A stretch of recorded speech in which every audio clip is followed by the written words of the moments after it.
নমস্কার, সাহিত্য চিরন্তন বাংলা অডিও স্টোরি চ্যানেলে আপনাদের সকলকে স্বাগত। এখানে আপনারা শুনছেন চিরস্মরণীয় লেখকদের কালজয়ী কিছু সৃষ্টি। সাহিত্য চিরন্তনের আজকের নিবেদন শ্রদ্ধেয় কথাসাহিত্যিক বিভূতিভূষণ বন্দ্যোপাধ্যায়ের চাঁদের পাহাড়। আজ শুনছেন এর প্রথম পর্ব।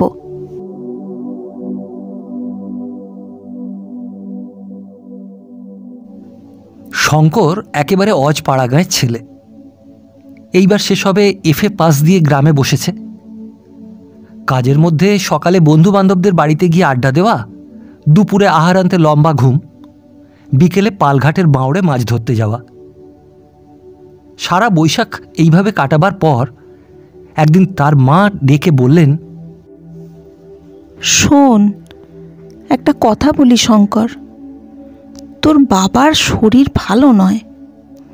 এই অবস্থায় আর তোর পড়াশোনা হবে কি করে? কে খরচ দেবে? এইবার একটা কিছু কাজের চেষ্টা দেখ। মায়ের কথাটা শঙ্করকে ভাবিয়ে তুললে। সত্যিই তার বাবার শরীর আজ কমাস থেকে খুব খারাপ যাচ্ছে। কলকাতার খরচ দেওয়া তার পক্ষে ক্রমেই অসম্ভব হয়ে উঠছে। অথচ করবেই বা কি শঙ্কর? এখন কি তাকে কেউ চাকরি দেবে? চেনেই বা সে কাকে? আমরা যে সময়ের কথা বলছি, ইউরোপের মহাযুদ্ধ বাধ্যে তখনও 5 বছর দেরি। 1909 সালের কথা। তখন চাকরির বাজার এতটা খারাপ ছিল না। শঙ্করদের গ্রামের এক ভদ্রলোক শ্যামনগরে না নৈহাটিতে পাটের কলে চাকরি করতেন। শঙ্করের মা তাঁর স্ত্রীকে ছেলের চাকরির কথা বলে এলেন, যাতে তিনি স্বামীকে বলে শঙ্করের জন্য পাটের কলে একটা কাজ জোগাড় করে দিতে পারেন। ভদ্রলোক পরদিন বাড়ি বয়ে বলতে এলেন যে শঙ্করের চাকুরির জন্য তিনি চেষ্টা করবেন। শঙ্কর সাধারণ ধরনের ছেলে নয়। স্কুলে পড়বার সময় সে বারবার খেলাধুলোতে প্রথম হয়ে এসেছে। সেবার মহকুমার এক্সিবিশনের সময় হাই জাম্পে সে প্রথম স্থান অধিকার করে মেডেল পায়। ফুটবলে অমন সেন্টার ফরওয়ার্ড ও অঞ্চলে তখন কেউ ছিল না। সাঁতার দিতে তার জুড়ি খুঁজে মেলা ভার। গাছে উঠতে, ঘোড়ায় চড়তে, বক্সিংয়ে সে অত্যন্ত নিপুণ। কলকাতায় পড়বার সময় YMCAতে সে রীতিমতো বক্সিং অভ্যাস করেছে। এইসব কারণে পরীক্ষায় সে তত ভালো করতে পারেনি। দ্বিতীয় বিভাগে উত্তীর্ণ হয়েছিল। কিন্তু তার একটা বিষয়ে অদ্ভুত জ্ঞান ছিল। তার বাতিক ছিল যত রাজ্যের ম্যাপ ঘাঁটা ও বড় বড় ভূগোলের বই পড়া। ভূগোলের অঙ্ক কষতে সে খুব মজবুত। আমাদের দেশের আকাশে যেসব নক্ষত্রমণ্ডল ওঠে তা সে প্রায় সবই চেনে। ওটা কালপুরুষ, ওটা সপ্তর্ষি, ওটা ক্যাসিওপিয়া, ওটা বৃশ্চিক। কোন মাসে কোনটা ওঠে, কোন দিকে ওঠে, সব ওর নখদর্পণে। আকাশের দিকে চেয়ে তখনই বলে দেবে। আমাদের দেশের বেশি ছেলে যে এসব জানে না, এ কথা নিঃসন্দেহে বলা যেতে পারে। এবার পরীক্ষা দিয়ে কলকাতা থেকে আসবার সময় সে এক রাশ ওইসব বই কিনে এনেছে। নির্জনে বসে প্রায় পড়ে, আর কি ভাবে ওই জানে। তারপর এলো তার বাবার অসুখ, সংসারের দারিদ্র্য এবং সঙ্গে সঙ্গে মায়ের মুখে পাটকলে চাকরি নেবার অনুরোধ। কি করবে সে? সে নিতান্ত নিরুপায়। মা বাপের মলিন মুখ সে দেখতে পারবে না। অগত্যা তাকে পাটের কলেই চাকরি নিতে হবে। কিন্তু জীবনের স্বপ্ন তাহলে ভেঙে যাবে, তাও সে যে বোঝে না তা নয়। ফুটবলের নাম করা সেন্টার ফরওয়ার্ড, জেলার হাই জাম্প চ্যাম্পিয়ন, নামজাদা সাঁতারু শঙ্কর হবে কিনা শেষে পাটের কলের বাবু? নিকেলের বইয়ের আকারের কৌটোতে খাবার কি পান নিয়ে ঝাড়ন পকেটে করে তাকে সকালের ভোঁ বাজতেই ছুটতে হবে কলে। আবার 12টার সময় এসে দুটো খেয়ে নিয়েই আবার রওনা। ওদিকে সেই 6টার ভোঁ বাজলে ছুটি। তার তরুণ তাজা মন এর কথা ভাবতেই পারে না যে। ভাবতে গেলেই তার সারা দেহ মন বিদ্রোহী হয়ে ওঠে। রেশের ঘোড়া শেষকালে ছ্যাগড়া গাড়ি টানতে যাবে। সন্ধ্যার বেশি দেরি নেই। নদীর ধারে নির্জনে বসে বসে শঙ্কর এইসব কথাই ভাবছিল। তার মন উড়ে যেতে চায় পৃথিবীর দূর দূর দেশে, শত দুঃসাহসিক কাজের মাঝখানে। লিভিংস্টোন, স্ট্যানলির মতো Harry Johnston, Marco Polo, Robinson ক্রুসোর মতো। এর জন্য ছেলেবেলা থেকে সে নিজেকে তৈরি করেছে। যদিও এ কথা ভেবে দেখেনি অন্য দেশের ছেলেদের পক্ষে যা ঘটতে পারে বাঙালি ছেলেদের পক্ষে তা ঘটা একরকম অসম্ভব। তারা তৈরি হয়েছে কেরানি, স্কুলমাস্টার, ডাক্তার বা উকিল হবার জন্য। অজ্ঞাত অঞ্চলের অজ্ঞাত পথে পাড়ি দেওয়ার আশা তাদের পক্ষে নিতান্তই দুরাশা। প্রদীপের মৃদু আলোয় সেদিন রাত্রে সে ওয়েস্টমার্কের বড় ভূগোলখানা খুলে পড়তে বসল। এই বইখানার একটা জায়গা তাকে বড় মুগ্ধ করে। সেটা হচ্ছে প্রসিদ্ধ জার্মান পর্যটক অ্যান্টন হাউপ্টম্যান লিখিত আফ্রিকার একটা বড় পর্বত, মাউন্টেন অব দ্য মুন, চাঁদের পাহাড়। সেখানে আরোহণের অদ্ভুত বিবরণ। কতবার সে এটা পড়েছে, পড়বার সময় কতবার ভেবেছে হের হাউটম্যানের মতো সেও একদিন যাবে মাউন্টেন অব দ্য মুন জয় করতে। স্বপ্ন, সত্যিকার চাঁদের পাহাড় দূরের জিনিসই চিরকাল। চাঁদের পাহাড় বুঝি পৃথিবীতে নামে? সে রাত্রে বড় অদ্ভুত একটা স্বপ্ন দেখল সে। চারধারে ঘন বাঁশের জঙ্গল, বুনো হাতির দল মড়মড় করে বাঁশ ভাঙছে। সে আর একজন কে তার সঙ্গে, দুজনে একটা প্রকাণ্ড পাহাড়ে উঠেছে। চারধারের দৃশ্য ঠিক হাউপ্টম্যানের লেখা মাউন্টেন অব দ্য মুনের দৃশ্যের মতো।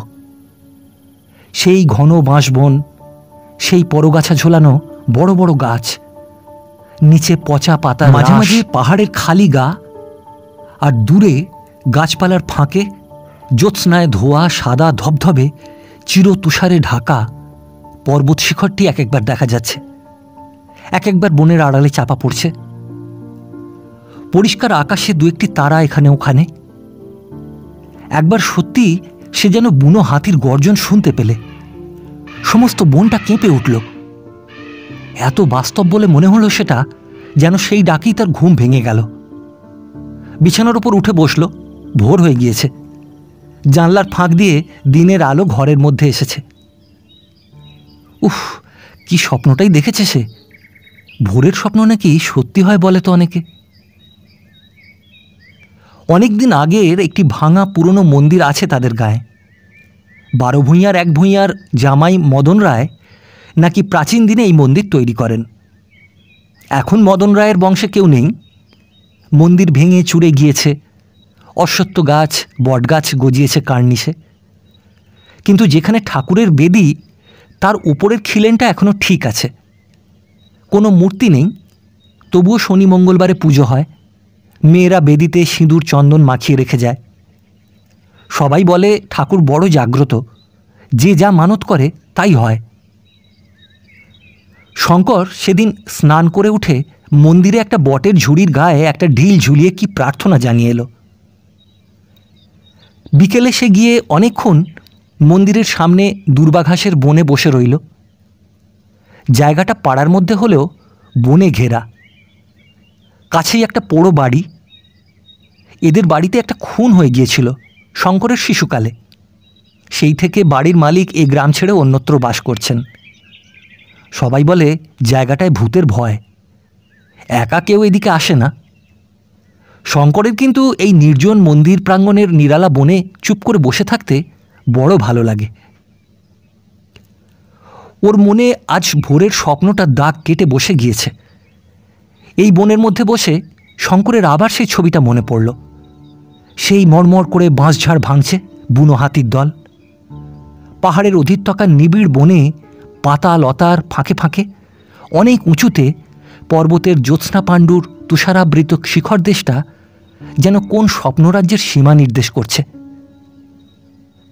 কত স্বপ্ন তো সে দেখেছে জীবনে। অত সুস্পষ্ট ছবি স্বপ্নে সে দেখেনি কখনো। এমন গভীর রেখাপাত করেনি কোনো স্বপ্ন তার মনে। সব মিথ্যে। তাকে যেতে হবে পাটের কলে চাকরি করতে, তাই তার ললাট লিপি, নয় কি? কিন্তু মানুষের জীবনে এমন সব অদ্ভুত ঘটনা ঘটে যা উপন্যাসে ঘটতে গেলে পাঠকেরা বিশ্বাস করতে চাইবে না, হেসেই উড়িয়ে দেবে।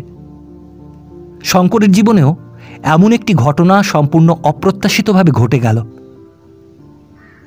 সকালবেলা সে একটু নদীর ধারে বেরিয়ে এসে সবে বাড়িতে পা দিয়েছে। এমন সময় ওপাড়ার রামেশ্বর মুকুজ্জের স্ত্রী এক টুকরো কাগজ নিয়ে এসে তার হাতে দিয়ে বললেন, বাবা শঙ্কর, আমার জামাইয়ের খোঁজ পাওয়া গেছে অনেক দিন পরে। ভদ্রেশ্বরে ওদের বাড়িতে চিঠি দিয়েছে। কাল পিন্টু সেখান থেকে এসেছে, তো এই তার ঠিকানা তারা লিখে দিয়েছে। পড়ো তো বাবা। শঙ্কর বললে, প্রায় 2 বছরের পর খোঁজ মিলল। বাড়ি থেকে পালিয়ে গিয়ে কি ভয়টাই দেখালেন। এর আগেও তো একবার পালিয়েছিলেন না? তারপর সে কাগজটা খুললে, লেখা আছে Prasad Das Bandyopadhyay, Uganda railway head office construction department, Mombasa, পূর্ব আফ্রিকা। শঙ্করের হাত থেকে কাগজের টুকরোটা পড়ে গেল। পূর্ব আফ্রিকা? পালিয়ে মানুষে এত দূর যায়? তবে সে জানে ননিবালা দিদির এই স্বামী অত্যন্ত একরোখা, ডানপিটে ও ভবঘুরে ধরনের। একবার এই গ্রামেই তার সঙ্গে শঙ্করের আলাপও হয়েছিল। শঙ্কর তখন এন্ট্রান্স ক্লাসে সবে উঠেছে। লোকটা খুব উদার প্রকৃতির, লেখাপড়া ভালোই জানে, তবে কোনো একটা চাকরিতে বেশি দিন টিকে থাকতে পারে না, উড়ে বেড়ানো স্বভাব। আর একবার পালিয়ে বর্মা না কোচিন কোথায় যেন গিয়েছিল। একবার বড়দাদার সঙ্গে কি নিয়ে মনোমালিন্য হওয়ায় বাড়ি থেকে পালিয়েছিল, এ খবর শঙ্কর আগেই শুনেছিল। সেই প্রসাদবাবু পালিয়ে গিয়ে ঠেলে উঠেছে একেবারে পূর্ব আফ্রিকায়। রামেশ্বর মুকুজ্জের স্ত্রী ভালো বুঝতে পারলেন না তার জামাই কত দূরে গিয়েছে। অতটা দূরত্বের তাঁর ধারণা ছিল না। তিনি চলে গেলে শঙ্কর ঠিকানাটা নিজের নোট বইয়ে লিখে রাখলে এবং সেই সপ্তাহের মধ্যেই প্রসাদবাবুকে একটা চিঠি দিলে। শঙ্করকে তার মনে আছে কি, তাঁর শ্বশুরবাড়ির গাঁয়ের ছেলে সে। এবার এফএ পাস দিয়ে বাড়িতে বসে আছে। তিনি কি একটা চাকরি করে দিতে পারেন তাদের রেলের মধ্যে? যত দূরে হয় সে যাবে। 1.5 মাস পরে যখন শঙ্কর প্রায় হতাশ হয়ে পড়েছে চিঠির উত্তরপ্রাপ্তি সম্বন্ধে, তখন একখানা খামের চিঠি এলো শঙ্করের নামে। তাতে লেখা আছে, মোম্বাসা 2 নম্বর পোর্ট স্ট্রিট। প্রিয় শঙ্কর, তোমার পত্র পেয়েছি। তোমাকে আমার খুব মনে আছে। কবজির জোরে তোমার কাছে সেবার হেরে গিয়েছিলুম, সে কথা ভুলিনি। তুমি আসবে এখানে? চলে এসো। তোমার মতো ছেলে যদি বাইরে না বেরুবে তবে কে আর বেরুবে? এখানে নতুন রেল তৈরি হচ্ছে, আরও লোক নেবে। যত তাড়াতাড়ি পারো এসো। তোমার কাজ জুটিয়ে দেবার ভার আমি নিচ্ছি। তোমাদের প্রসাদ দাস বন্দ্যোপাধ্যায়। শঙ্করের বাবা চিঠি দেখে খুব খুশি। যৌবনে তিনিও নিজে ছিলেন ডানপিটে ধরনের লোক। ছেলে পাটের কলে চাকরি করতে যাবে তাঁর এতে মত ছিল না।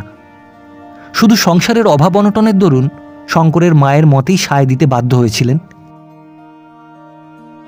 এর মাসখানেক পরে শঙ্করের নামে একটা টেলিগ্রাম এলো ভদ্রেশ্বর থেকে। সেই জামাইটি দেশে এসেছেন সম্প্রতি। শঙ্কর যেন গিয়ে তার সঙ্গে দেখা করে টেলিগ্রাম পেয়েই। তিনি আবার মোম্বাসায় ফিরবেন 2 দিনের মধ্যে। শঙ্করকে তাহলে সঙ্গে করে নিয়ে যেতে পারেন। 4 মাস পরের ঘটনা। মার্চ মাসের শেষ। মোম্বাসা থেকে যে রেলপথ গিয়েছে কিসুমু ভিক্টোরিয়া নায়াঞ্জা হ্রদের ধারে, তারই একটা শাখা লাইন তখন তৈরি হচ্ছিল। জায়গাটা মোম্বাসা থেকে 350 মাইল পশ্চিমে। ইউগান্ডা রেলওয়ের নুডসবার্গ স্টেশন থেকে 72 মাইল দক্ষিণ পশ্চিম কোণে। এখানে শঙ্কর কনস্ট্রাকশন ক্যাম্পের কেরানি ও সরকারি স্টোর কিপার হয়ে এসেছে। থাকে ছোট্ট একটা তাঁবুতে। তার আশেপাশে অনেক তাঁবু। এখানে এখনও বাড়িঘর তৈরি হয়নি বলেই তাঁবুতেই সবাই থাকে। তাঁবুগুলো একটা খোলা জায়গায় চক্রাকারে সাজানো। তাদের চারধার ঘিরে বহু দূরব্যাপী মুক্ত প্রান্তর, লম্বা লম্বা ঘাসে ভরা, মাঝে মাঝে গাছ। তাঁবুগুলোর ঠিক গায়েই খোলা জায়গার শেষ সীমায় একটা বড় বাওবাব গাছ। আফ্রিকার বিখ্যাত গাছ। শঙ্কর কতবার ছবিতে দেখেছে। এবার সত্যিকার বাওবাব গাছ দেখে শঙ্করের যেন আশ মেটে না। নতুন দেশ, শঙ্করের তরুণ তাজা মন। সে ইউগান্ডার এই নির্জন মাঠ ও বনে নিজের স্বপ্নের সার্থকতাকে যেন খুঁজে পেলে। কাজ শেষ হয়ে যেতেই সে তাঁবু থেকে রোজ বেরিয়ে পড়ত। যেদিকে দুচোখ যায় সেদিকে বেড়াতে বের হতো। পূবে, পশ্চিমে, দক্ষিণে, উত্তরে, সব দিকেই লম্বা লম্বা ঘাস, কোথাও মানুষের মাথা সমান উঁচু, কোথাও তার চেয়েও উঁচু। কনস্ট্রাকশন তাঁবুর ভারপ্রাপ্ত ইঞ্জিনিয়ার সাহেব একদিন শঙ্করকে ডেকে বললেন, শোনো রায়, ওই রকম এখানে বেরিও না, বিনা বন্দুকে এখানে এক পাও যেও না জানো। প্রথম এই ঘাসের জমিতে পথ হারাতে পারো, পথ হারিয়ে লোকে এইসব জায়গায় মারাও গিয়েছে জলের অভাবে। আর দ্বিতীয়, ইউগান্ডা সিংহের দেশ, এখানে আমাদের সাড়া শব্দ আর হাতুড়ি ঠোকার আওয়াজে হয়তো সিংহ একটু দূরে চলে গিয়েছে, কিন্তু ওদের বিশ্বাস নেই। খুব সাবধান, এসব অঞ্চল মোটেই নিরাপদ নয়। একদিন দুপুরের পর কাজকর্ম বেশ পুরো দমে চলেছে। হঠাৎ তাঁবু থেকে কিছু দূরে লম্বা ঘাসের জমির মধ্যে মনুষ্যকণ্ঠের আর্তনাদ শোনা গেল। সবাই সেদিকে ছুটে গেল ব্যাপারটা কি দেখতে। শঙ্করও ছুটল। ঘাসের জমি পাতি পাতি করে খোঁজা হলো, কিছুই নেই সেখানে। কিসের চিৎকার তবে? ইঞ্জিনিয়ার সাহেব এলেন, কুলিদের নাম ডাকা হলো। দেখা গেল একজন কুলি অনুপস্থিত। অনুসন্ধানে জানা গেল সে একটু আগে ঘাসের বনের দিকে কি কাজে গিয়েছিল, তাকে ফিরে আসতে কেউ দেখেনি। খোঁজাখুঁজি করতে করতে ঘাসের বনের বাইরে বালির ওপরে কটা সিংহের পায়ের দাগ দেখা গেল। সাহেব বন্দুক নিয়ে লোকজন সঙ্গে করে পায়ের দাগ দেখে অনেক দূর গিয়ে একটা বড় পাথরের আড়ালে হতভাগ্য কুলির রক্তাক্ত দেহ বার করলেন। তাকে তাঁবুতে ধরাধরি করে নিয়ে আসা হলো, কিন্তু সিংহের কোনো চিহ্ন মিলল না। লোকজনের চিৎকারে সে শিকার ফেলে পালিয়েছে। সন্ধ্যার আগেই কুলিটা মারা গেল। তাঁবুর চারপাশের লম্বা ঘাস অনেক দূর পর্যন্ত কেটে সাফ করে দেওয়া হলো পরদিনই। দিন কতক সিংহের কথা ছাড়া তাঁবুতে আর কোনো গল্পই নেই। তারপর মাসখানেক পরে ঘটনাটা পুরনো হয়ে গেল। সে কথা সকলের মনে চাপা পড়ে গেল। কাজকর্ম আবার বেশ চলল। সেদিন দিনে খুব গরম, সন্ধ্যার একটু পরেই কিন্তু ঠান্ডা পড়ল। কুলিদের তাঁবুর সামনে অনেক কাঠকুটো জ্বালিয়ে আগুন করা হয়েছে। সেখানে তাঁবুর সবাই গোল হয়ে বসে গল্পগুজব করছে। শঙ্করও সেখানে আছে। সে ওদের গল্প শুনছে এবং অগ্নিকুণ্ডের আলোতে কেনিয়া মর্নিং নিউজ পড়ছে। খবরের কাগজখানা 5 দিনের পুরনো, কিন্তু এই জনহীন প্রান্তরে তবু এখানাতে বাইরের দুনিয়ার যা কিছু একটা খবর পাওয়া যায়। তিরুমল আপ্পা বলে একজন মাদ্রাজি কেরানির সঙ্গে শঙ্করের খুব বন্ধুত্ব হয়েছিল। তিরুমল তরুণ যুবক, বেশ ইংরেজি জানে, মনেও খুব উৎসাহ। সে বাড়ি থেকে পালিয়ে এসেছে অ্যাডভেঞ্চারের নেশায়। শঙ্করের পাশে বসে সে আজ সন্ধ্যা থেকে ক্রমাগত দেশের কথা, তার বাপ মায়ের কথা, তার ছোট বোনের কথা বলছে। ছোট বোনকে সে বড় ভালোবাসে। বাড়ি ছেড়ে এসে তার কথাই তিরুমলের বড় বেশি মনে হয়। একবার সে দেশের দিকে যাবে সেপ্টেম্বর মাসের শেষে। মাস 2 ছুটি মঞ্জুর করবে না সাহেব? ক্রমে রাত বেশি হলো। মাঝে মাঝে আগুন নিভে যাচ্ছে, আবার কুলিরা তাতে কাঠকুটো ফেলে দিচ্ছে। আরও অনেকে উঠে শুতে গেল।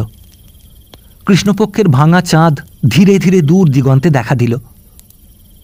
সমগ্র প্রান্ত জুড়ে আলো আঁধারের লুকোচুরি আর বুনো গাছের দীর্ঘ দীর্ঘ ছায়া।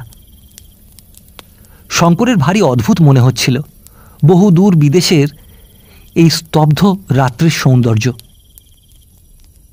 কুলিদের ঘরের একটা খুঁটিতে হেলান দিয়ে সে একদৃষ্টে সম্মুখের বিশাল জনহীন তৃণভূমির আলো আঁধার মাখা রূপের দিকে চেয়ে চেয়ে কত কি ভাবছিল। ওই বাওবাগ গাছটার ওদিকে অজানা দেশের সীমা কেপটাউন পর্যন্ত বিস্তৃত।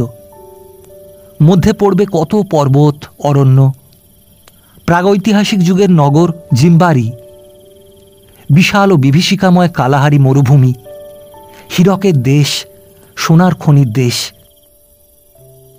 একজন বড় স্বর্ণান্বেষী পর্যটক যেতে যেতে হোঁচট খেয়ে পড়ে গেলেন। যে পাথরটাতে লেগে হোঁচট খেলেন সেটা হাতে তুলে ভালো করে পরীক্ষা করে দেখলেন তার সঙ্গে সোনা মেশানো রয়েছে।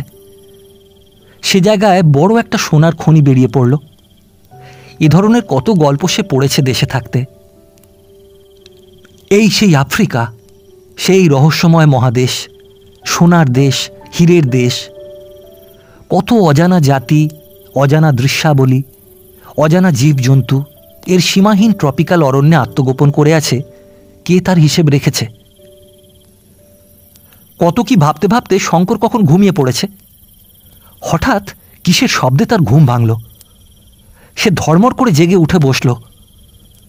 চাঁদ আকাশে অনেকটা উঠেছে, ধবধবে সাদা জ্যোৎস্না দিনের মতো পরিষ্কার। অগ্নিকুণ্ডের আগুন গিয়েছে নিবে। কুলিরা সব কুণ্ডলি পাকিয়ে আগুনের উপরে শুয়ে আছে। কোনো দিকে কোনো শব্দ নেই। হঠাৎ শঙ্করের দৃষ্টি পড়ল তার পাশে। এখানে তো তিরুমলাপ্পা বসে বসে তার সঙ্গে গল্প করছিল। সে কোথায়? তাহলে সে তাঁবুর মধ্যে ঘুমুতে গিয়ে থাকবে।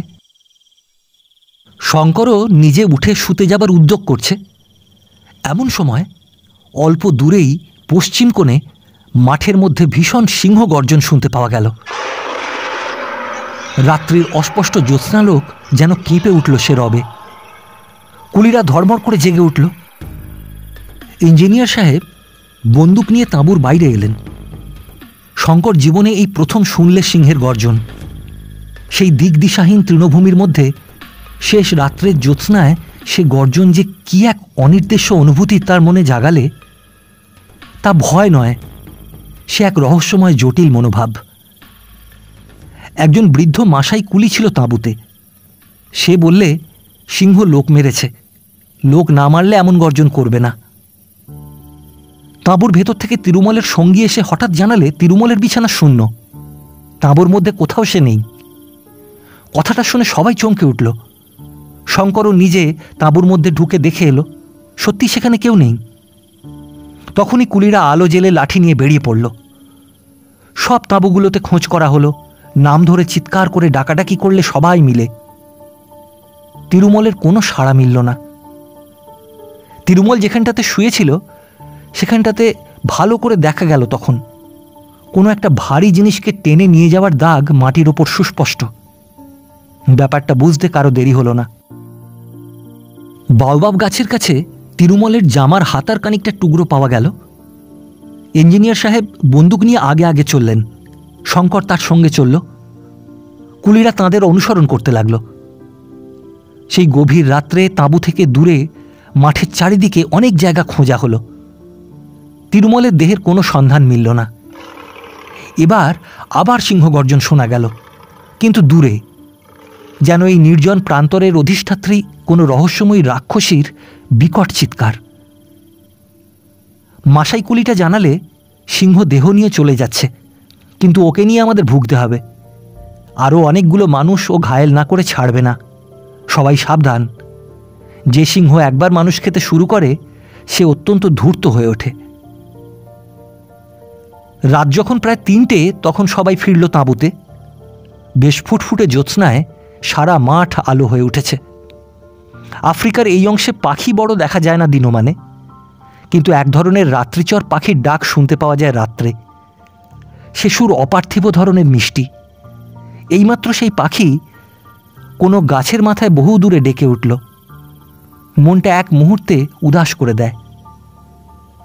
শঙ্কর ঘুমুতে গেল না, আর সবাই তাঁবুর মধ্যে শুতে গেল, কারণ পরিশ্রম কারো কম হয়নি। তাঁবুর সামনে কাঠকুটো জ্বালিয়ে প্রকাণ্ড অগ্নিকুণ্ড করা হলো। শঙ্কর সাহস করে বাইরে বসতে অবশ্যই পারলে না, এরকম দুঃসাহসের কোনো অর্থ হয় না। তবে সে নিজের খড়ের ঘরে শুয়ে জানলা দিয়ে বিস্তৃত জ্যোৎস্নালোকিত অজানা প্রান্তরের দিকে চেয়ে রইল। মনে কি এক অদ্ভুত ভাব। তিরুমলের অদৃষ্টলিপি এই জন্যই বোধহয় তাকে আফ্রিকায় টেনে এনেছিল। তাকেই বা কি জন্য এখানে এনেছে তার অদৃষ্ট কে জানে তার খবর। আফ্রিকা অদ্ভুত সুন্দর দেখতে, কিন্তু আফ্রিকা ভয়ঙ্কর। দেখতে বাবলা বনে ভর্তি বাংলাদেশের মাঠের মতো দেখালে কি হবে? আফ্রিকা অজানা মৃত্যু সংকুল, যেখানে সেখানে অতর্কিত নিষ্ঠুর মৃত্যুর ফাঁদ পাতা। পর মুহূর্তে কি ঘটবে এ মুহূর্তে তা কেউ বলতে পারে না।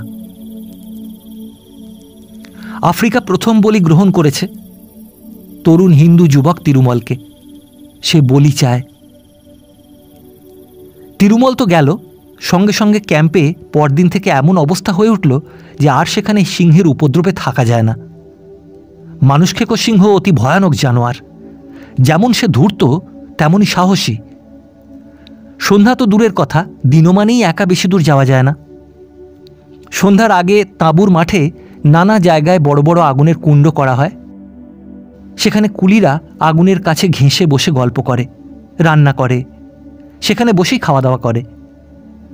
ইঞ্জিনিয়ার সাহেব বন্দুক হাতে রাত্রে 3-4 বার তাঁবুর চারিদিকে ঘুরে পাহারা দেন, ফাঁকা আওয়াজ করেন।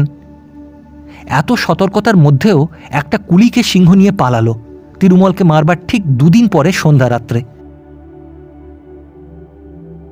তার পরদিন একটা সোমালি কুলি দুপুরে তাঁবু থেকে 300 গজের মধ্যে পাথরের ঢিবিতে পাথর ভাঙতে গেল। সন্ধ্যায় সে আর ফিরে এলো না। সেই রাত্রেই রাত 10টার পর শঙ্কর ইঞ্জিনিয়ার সাহেবের তাঁবু থেকে ফিরছে। লোকজন কেউ বড় একটা বাইরে নেই, সকাল সকাল যে যার ঘরে শুয়ে পড়েছে। কেবল এখানে ওখানে 2-একটা নির্বাপিত প্রায় অগ্নিকুণ্ড। দূরে শেয়াল ডাকছে। শেয়ালের ডাক শুনলেই শঙ্করের মনে হয় যে বাংলাদেশের পাড়াগাঁয়ে আছে। চোখ বুজে নিজের গ্রামটা ভাববার চেষ্টা করে। তাদের ঘরের কোণের সেই বিলিতি আমড়া গাছটা ভাববার চেষ্টা করে। আজও সে একবার থমকে দাঁড়িয়ে তাড়াতাড়ি চোখ বুঝলে। কি চমৎকার লাগে! কোথায় সে? সেই তাদের গাঁয়ের বাড়ির জানলার কাছে তক্তপোষে শুয়ে। বিলিতি আমড়া গাছটার ডালপালা চোখ খুলতেই চোখে পড়বে। ঠিক দেখবে সে চোখ খুলে। শঙ্কর ধীরে ধীরে চোখ খুললে। অন্ধকার প্রান্তর, দূরে সেই বড় বাওবাব গাছটা অস্পষ্ট অন্ধকারে দৈত্যের মতো দাঁড়িয়ে আছে। হঠাৎ তার মনে হলো সামনের একটা ছাতার মতো গোল খড়ের নিচু চালার ওপরে কি যেন একটা নড়ছে। পরক্ষণই সে ভয় ও বিস্ময়ে কাঠ হয়ে গেল। প্রকাণ্ড একটা সিংহ খড়ের চালা থাবা দিয়ে খুঁচিয়ে গর্ত করবার চেষ্টা করছে। ও মাঝে মাঝে নাকটা চালার গর্তের কাছে নিয়ে গিয়ে কিসের যেন ঘ্রাণ নিচ্ছে। তার কাছ থেকে চালাটার দূরত্ব বড়জোর 20 হাত। শঙ্কর বুঝলে সে ভয়ানক বিপদগ্রস্ত। সিংহ চালার খড় খুঁচিয়ে গর্ত করতে ব্যস্ত। সেখান দিয়ে ঢুকে সে মানুষ নেবে। শঙ্করকে সে এখনো দেখতে পায়নি। তাঁবুর বাইরে কোথাও লোক নেই। সিংহের ভয় বেশি রাত্রে কেউ বাইরে থাকে না। নিজে সে সম্পূর্ণ নিরস্ত্র, এক গাছ লাঠি পর্যন্ত নেই হাতে। শঙ্কর নিঃশব্দে পিছু হটতে লাগলো ইঞ্জিনিয়ারের তাঁবুর দিকে, সিংহের দিকে চোখ রেখে। 1 মিনিট, 2 মিনিট। নিজের স্নায়ুমণ্ডলীর উপর যে তার এত কর্তৃত্ব ছিল তা এর আগে শঙ্কর জানত না। একটা ভীতিসূচক শব্দ তার মুখ দিয়ে বেরোল না, বা সে হঠাৎ পিছু ফিরে দৌড় দেবার চেষ্টাও করলে না। ইঞ্জিনিয়ারের তাঁবুর পর্দা উঠিয়ে সে ঢুকে দেখলে সাহেব টেবিলে বসে তখনও কাজ করছে। সাহেব ওর রকম সকম দেখে বিস্মিত হয়ে কিছু জিজ্ঞেস করবার আগেই ও বললে, সাহেব, সিংহ। সাহেব লাফিয়ে উঠল। কই, কোথায়? বন্দুকের র্যাকে একটা .375 ম্যানলিকার রাইফেল ছিল। সাহেব সেটা নামিয়ে নিলে। শঙ্করকে আরেকটা রাইফেল দিলে। দুজনে তাঁবুর পর্দা তুলে আস্তে আস্তে বাইরে এলো। একটু দূরেই কুলি লাইনের সেই গোল চালা, কিন্তু চালার ওপর কোথায় সিংহ? শঙ্কর আঙুল দিয়ে দেখিয়ে বললে, এই মাত্র দেখে গেলাম স্যার, ওই চালার ওপর সিংহ থাবা দিয়ে খোঁচাচ্ছে। সাহেব বললে, পালিয়েছে, জাগাও সবাইকে। একটু পরে তাঁবুতে মহা শোরগোল পড়ে গেল। লাঠি, সড়কি, গাঁতি, মুগুর নিয়ে কুলির দল হল্লা করে বেরিয়ে পড়ল। খোঁজ খোঁজ চারিদিকে। খড়ের চালা সত্যি ফুটো দেখা গেল। সিংহের পায়ের দাগও দেখা গেল, কিন্তু সিংহ উধাও হয়েছে। আগুনের কুণ্ডে বেশি করে কাঠ ও শুকনো খড় ফেলে আগুন আবার জ্বালানো হলো। সেই রাত্রে অনেকেরই ভালো ঘুম হলো না। তাঁবুর বাইরেও বড় একটা কেউ রইল না। শেষ রাত্রের দিকে শঙ্কর নিজের তাঁবুতে শুয়ে একটু ঘুমিয়ে পড়েছিল। একটা মহা শোরগোলের শব্দে তার ঘুম ভেঙে গেল। মাসাই কুলিরা সিম্বা সিম্বা বলে চিৎকার করছে। দুবার বন্দুকের আওয়াজ হলো। শঙ্কর তাঁবুর বাইরে এসে ব্যাপার জিজ্ঞেস করে জানলে সিংহ এসে আস্তাবলের একটা ভারবাহী অশ্বতরকে জখম করে গিয়েছে এইমাত্র। সবাই শেষ রাত্রে একটু ঝিমিয়ে পড়েছে, আর সেই সময় এই কাণ্ড। পরদিন সন্ধ্যার ঝোঁকে একটা ছোকরা কুলিকে তাঁবু থেকে 100 হাতের মধ্যে সিংহ নিয়ে গেল। দিন চারেক পর আর একটা কুলিকে নিলে বাওবাব গাছটার তলা থেকে। কুলিরা কেউ আর কাজ করতে চায় না। লম্বা লাইনে গাঁতিওয়ালা কুলিদের অনেক সময় খুব ছোট দলে ভাগ হয়ে কাজ করতে হয়। তারা তাঁবু ছেড়ে দিনের বেলাতেও বেশি দূরে যেতে চায় না। তাঁবুর মধ্যে থাকাও রাত্রে নিরাপদ নয়। সকলের মনে ভয়, প্রত্যেকেই ভাবে এবার তার পালা। কাকে কখন নেবে কিছু স্থিরতা নেই। এই অবস্থায় কাজ হয় না। কেবল মাসাই কুলিরা অবিচলিত রইল। তারা জমকেও ভয় করে না। তাঁবু থেকে 2 মাইল দূরে গাঁতির কাজ তারাই করে। সাহেব বন্দুক নিয়ে দিনের মধ্যে 4-5 বার তাদের দেখাশোনা করে আসে। কত নতুন ব্যবস্থা করা হলো, কিছুতেই সিংহের উপদ্রব কমল না। অত চেষ্টা করেও সিংহ শিকার করা গেল না। অনেকে বলল সিংহ একটা নয়, অনেকগুলো, কটা মেরে ফেলা যাবে।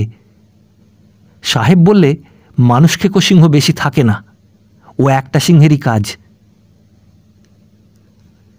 একদিন সাহেব শঙ্করকে ডেকে বললে বন্দুকটা নিয়ে গাঁতিদার কুলিদের একবার দেখে আসতে। শঙ্কর বললে, সাহেব তোমার ম্যানলি কার্ডটা দাও। সাহেব রাজি হলো। শঙ্কর বন্দুক নিয়ে একটা অশ্বতরে চড়ে রওনা হলো। তাঁবু থেকে মাইলখানেক দূরে এক জায়গায় একটা ছোট জলা। শঙ্কর দূর থেকে জলাটা যখন দেখতে পেয়েছে তখন বেলা প্রায় 3টে। কেউ কোনো দিকে নেই। রোদের ঝাঁঝ মাঠের মধ্যে তাপ তরঙ্গের সৃষ্টি করেছে। হঠাৎ অশ্বতর থমকে দাঁড়িয়ে গেল, আর কিছুতেই সেটা এগিয়ে যেতে চায় না। শঙ্করের মনে হলো জায়গাটার দিকে যেতে অশ্বতরটা ভয় পাচ্ছে। একটু পরে পাশের ঝোপে কি যেন একটা নড়ল, কিন্তু সেদিকে চেয়ে সে কিছুই দেখতে পেলে না। সে অশ্বতর থেকে নামল, তবুও অশ্বতর নড়তে চায় না।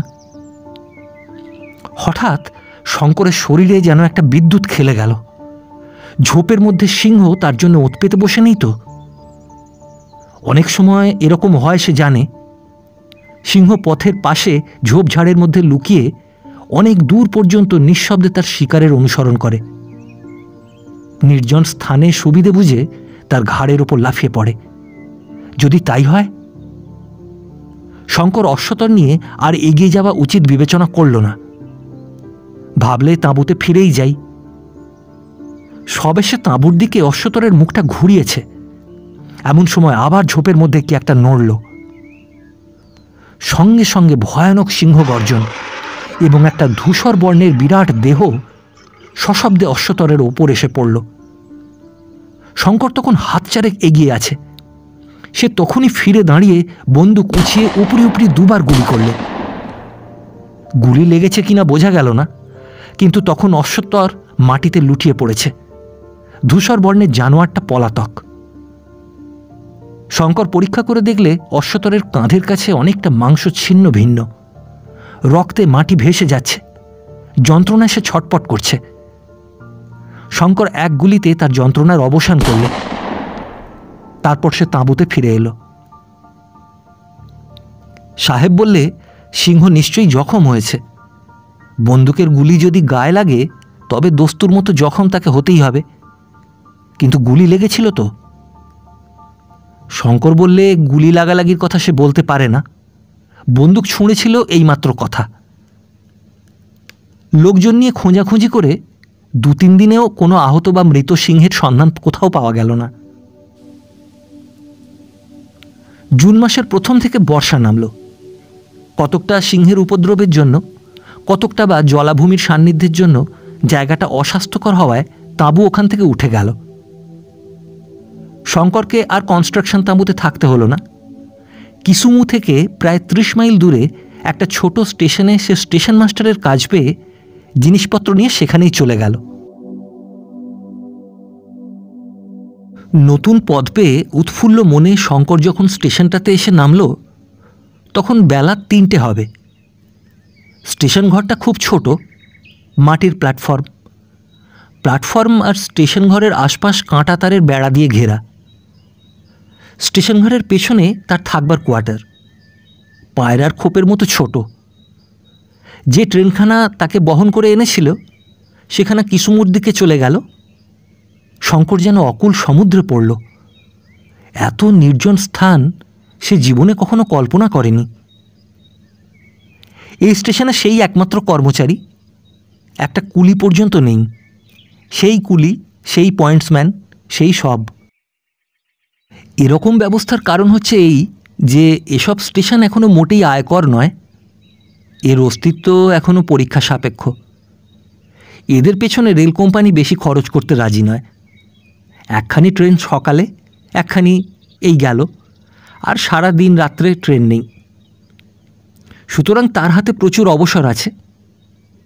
চার্জ বুঝে নিতে হবে, এই একটু কাজ। আগের স্টেশন মাস্টারটি গুজরাটি, বেশ ইংরেজি জানে। সে নিজের হাতে চা করে নিয়ে এলো। চার্জ বোঝাবার বেশি কিছু নেই। গুজরাটি ভদ্রলোক তাকে পেয়ে খুব খুশি। ভাবে বোধ হলো সে কথা বলার সঙ্গী পায়নি অনেক দিন। দুজনে প্ল্যাটফর্মে এদিক ওদিক পায়চারি করলে। শঙ্কর বললে, এই কাঁটা তারের বেড়া দিয়ে ঘেরা কেন? গুজরাটি ভদ্রলোকটি বললে, ও কিছু নয়, নির্জন জায়গা তাই। শঙ্করের মনে হলো কি একটা কথা লোকটা গোপন করে গেল। শঙ্করও আর পিড়াপিড়ি করলে না।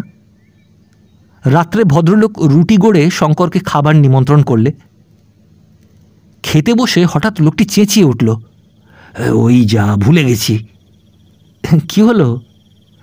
এই খাবার জল নেই মোটে, ট্রেন থেকে নিতে একদম ভুলে গিয়েছি। সে কি, এখানে জল কোথাও পাওয়া যায় না? আরে কোথাও না, একটা কুয়ো আছে, তার জল বেজায় তেঁতো আর কষা। সেই জলে বাসন মাজা ছাড়া আর কোনো কাজ হয় না। খাবার জল ট্রেন থেকে দিয়ে যায়। বেশ জায়গা বটে, খাবার জল নেই, মানুষজন নেই। এখানে স্টেশন করেছে কেন শঙ্কর বুঝতে পারল না। পরদিন সকালে ভূতপূর্ব স্টেশন মাস্টার চলে গেল। শঙ্কর পড়ল একা। নিজের কাজ করে, রাঁধে, খায়, ট্রেনের সময় প্ল্যাটফর্মে গিয়ে দাঁড়ায়। দুপুরে বই পড়ে কি বড় টেবিলটাতে শুয়ে ঘুমোয়। বিকেলের দিকে ছায়া পড়লে প্ল্যাটফর্মে পায়চারি করে। স্টেশনের চারধার ঘিরে ধু ধু সীমাহীন প্রান্তর, দীর্ঘ ঘাসের বন, মাঝে ইউকা বাবলা গাছ, দূরে পাহাড়ের সারি সারা চক্রবাল জুড়ে। ভারী সুন্দর দৃশ্য। গুজরাটি লোকটি ওকে বারণ করে গিয়েছিল, একা যেন এইসব মাঠে সে না বেড়াতে বের হয়। শঙ্কর বলেছিল কেন? সে প্রশ্নের সন্তোষজনক উত্তর গুজরাটি ভদ্রলোকটির কাছ থেকে পাওয়া যায়নি। কিন্তু তার উত্তর অন্য দিক থেকে সে রাত্রেই মিলল। রাত বেশি না হতেই আহারাদি সেরে শঙ্কর স্টেশন ঘরে বাতি জ্বালিয়ে বসে ডায়েরি লিখছে। স্টেশন ঘরেই সে শোবে। সামনের কাজ বসানো দরজাটি বন্ধ আছে, কিন্তু আগল দেওয়া নেই। কিসের শব্দ শুনে সে দরজার দিকে চেয়ে দেখে দরজার ঠিক বাইরে কাঁচে নাক লাগিয়ে প্রকাণ্ড সিংহ। শঙ্কর কাঠের মতো বসে রইল। দরজা একটু জোর করে ঠেললেই খুলে যাবে, সেও সম্পূর্ণ নিরস্ত্র। টেবিলের ওপর কেবল কাঠের রুলটা আছে মাত্র। সিংহটা কিন্তু কৌতুকের সঙ্গে শঙ্কর ও টেবিলের কেরোসিন বাতিটার দিকে চেয়ে চুপ করে দাঁড়িয়ে রইল। খুব বেশিক্ষণ ছিল না, হয়তো মিনিট 2, কিন্তু শঙ্করের মনে হলো সে আর সিংহটা কত কাল ধরে পরস্পরের দিকে চেয়ে দাঁড়িয়ে আছে। তারপর সিংহ ধীরে ধীরে অনাসক্তভাবে দরজা থেকে সরে গেল। শঙ্কর হঠাৎ যেন চেতনা ফিরে পেল। সে তাড়াতাড়ি গিয়ে দরজার আগলটা তুলে দিলে।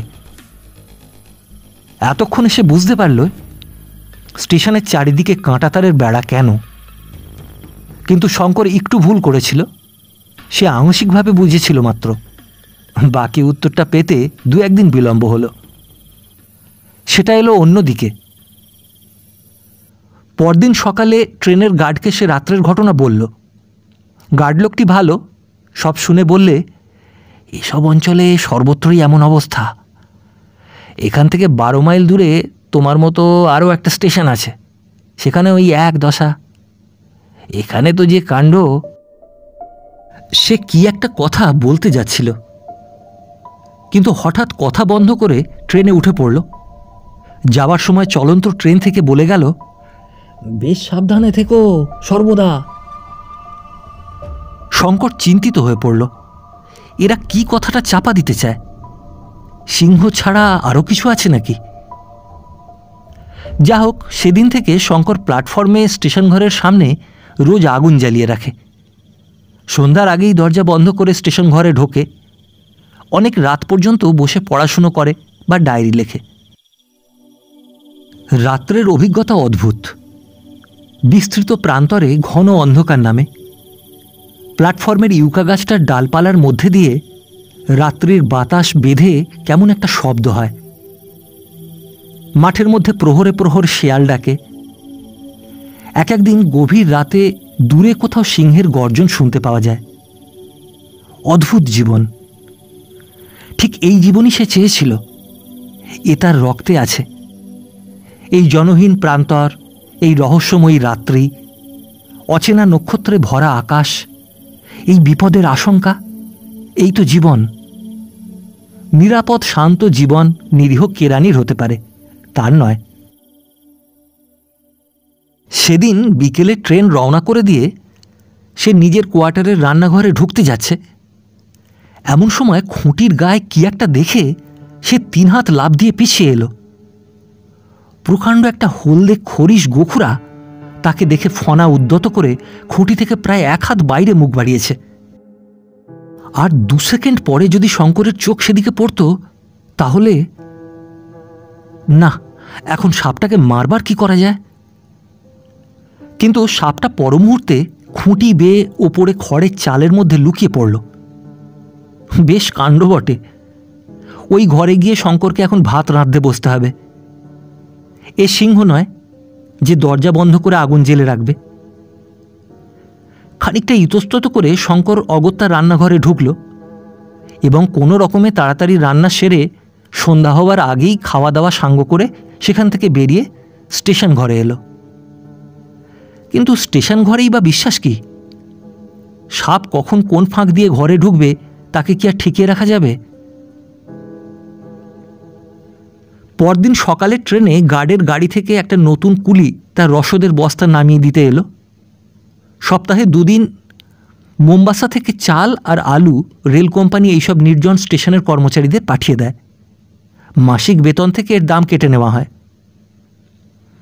যে কুলিটা রসদের বস্তা নামিয়ে দিতে এলো সে ভারতীয়, গুজরাট অঞ্চলে বাড়ি। বস্তাটা নামিয়ে সে কেমন যেন অদ্ভুতভাবে চাইল শঙ্করের দিকে, এবং পাছে শঙ্কর তাকে কিছু জিজ্ঞেস করে এই ভয়েই যেন তাড়াতাড়ি গাড়িতে গিয়ে উঠে পড়ল। কুলির সে দৃষ্টি শঙ্করের চোখ এড়ায়নি। কি রহস্য জড়িত আছে যেন এই জায়গাটার সঙ্গে। কেউ তা ওর কাছে প্রকাশ করতে চায় না। প্রকাশ করা যেন বারণ আছে। ব্যাপার কি? দিন 2 পরে ট্রেন পাস করে সে নিজের কোয়ার্টারে ঢুকতে যাচ্ছে। আরেকটু হলে সাপের ঘাড়ে পা দিয়েছিল আর কি। সেই খরিশ গোখুরা সাপ। পূর্বদৃষ্ট সাপটাও হতে পারে, নতুন একটা যে নয় তারও কোনো প্রমাণ নেই। শঙ্কর সেই দিন স্টেশন ঘর, নিজের কোয়ার্টার ও চারধারের জমি ভালো করে পরীক্ষা করে দেখলে। সারা জায়গার মাটিতে বড় বড় গর্ত। কোয়ার্টারের উঠোনে, রান্নাঘরের দেওয়ালে, কাঁচা প্ল্যাটফর্মে মাঝে মাঝে সর্বত্র গর্ত, ফাটল আর ইঁদুরের মাটি। তবুও সে কিছু বুঝতে পারলে না। একদিন সে স্টেশন ঘরে ঘুমিয়ে আছে। রাত অনেক, ঘর অন্ধকার। হঠাৎ শঙ্করের ঘুম ভেঙে গেল। 5টা ইন্দ্রিয়ের বাইরে আর একটা কোনো ইন্দ্রিয় যেন মুহূর্তের জন্য জাগরিত হয়ে উঠে তাকে জানিয়ে দিলে যে সে ভয়ানক বিপদে পড়বে। ঘোর অন্ধকার, শঙ্করের সমস্ত শরীর যেন শিউরে উঠল। টর্চটা হাতড়ে পাওয়া যায় না কেন? অন্ধকারের মধ্যে যেন একটা কিসের অস্পষ্ট শব্দ হচ্ছে ঘরের মধ্যে।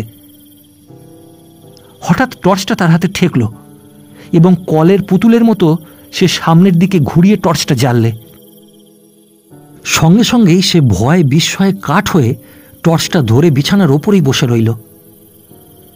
দেয়াল ও তার বিছানার মাঝামাঝি জায়গায় মাথা উঁচু করে তুলে ও টর্চের আলো পড়ার দরুন সাময়িকভাবে আলো আঁধারি লেগে থ খেয়ে আছে আফ্রিকার ক্রূর ও হিংস্রতম সাপ, কালো মাম্বা। ঘরের মেঝে থেকে সাপটা প্রায় 2.5 হাত উঁচু হয়ে উঠেছে। এটা এমন কিছু আশ্চর্য নয় যখন ব্ল্যাক মাম্বা সাধারণত মানুষকে তাড়া করে তার ঘাড়ে ছোবল মারে। ব্ল্যাক মাম্বার হাত থেকে রেহাই পাওয়া একরকম পুনর্জন্ম পাওয়া, তাও শুনেছে শঙ্কর। শঙ্করের একটা গুণ বাল্যকাল থেকেই আছে, বিপদে তার সহজে বুদ্ধি ভ্রংশ হয় না, আর তার স্নায়ুমণ্ডলীর ওপর সে ঘোর বিপদেও কর্তৃত্ব বজায় রাখতে পারে। শঙ্কর বুঝলে হাত যদি তার একটু কেঁপে যায়, তবে যে মুহূর্তে সাপটার চোখ থেকে আলো সরে যাবে সেই মুহূর্তে ওর আলো আঁধারি কেটে যাবে এবং তখনই সে করবে আক্রমণ। সে বুঝলে তার আয়ু নির্ভর করছে এখন দৃঢ় ও অকম্পিত হাতে টর্চটা সাপের চোখের দিকে ধরে রাখার ওপর। যতক্ষণ সে এরকম ধরে রাখতে পারবে ততক্ষণ সে নিরাপদ, কিন্তু যদি টর্চটা একটু এদিক ওদিক সরে যায়। শঙ্কর টর্চ ধরেই রইল। সাপের চোখ দুটো জ্বলছে যেন দুটো আলোর দানার মতো। কি ভীষণ শক্তি ও রাগ প্রকাশ পাচ্ছে চাবুকের মতো খাড়া উদ্যত তার কালো মিশমিশে সরু দেহটাতে। শঙ্কর ভুলে গেছে চারপাশের সব আসবাবপত্র, আফ্রিকা দেশটা, তার রেলের চাকরি, মুম্বাসা থেকে কিসুমু লাইনটা, তার দেশ, তার বাবা মা। সমস্ত জগৎটা শূন্য হয়ে গিয়ে সামনের ওই দুটো জলজলে আলোর দানায় পরিণত হয়েছে। তার বাইরে শূন্য, অন্ধকার, মৃত্যুর মতো শূন্য, প্রলয়ের পরে বিশ্বের মতো অন্ধকার। সত্য কেবল এই মহাহিংস্র উদ্যত ফনা মাম্বা, যেটা প্রত্যেক ছোবলে 1500 মিলিগ্রাম তীব্র বিষ ক্ষতস্থানে ঢুকিয়ে দিতে পারে এবং দেবার জন্য ওঁত পেতে রয়েছে। শঙ্করের হাত ঝিমঝিম করছে, আঙুল অবশ হয়ে আসছে। কনুই থেকে বগল পর্যন্ত হাতের যেন কোনো সাড় নেই। কতক্ষণ সে আর টর্চ ধরে থাকবে? আলোর দানা দুটো হয়তো সাপের চোখ নয়, জোনাকি পোকা কিংবা নক্ষত্র, কিংবা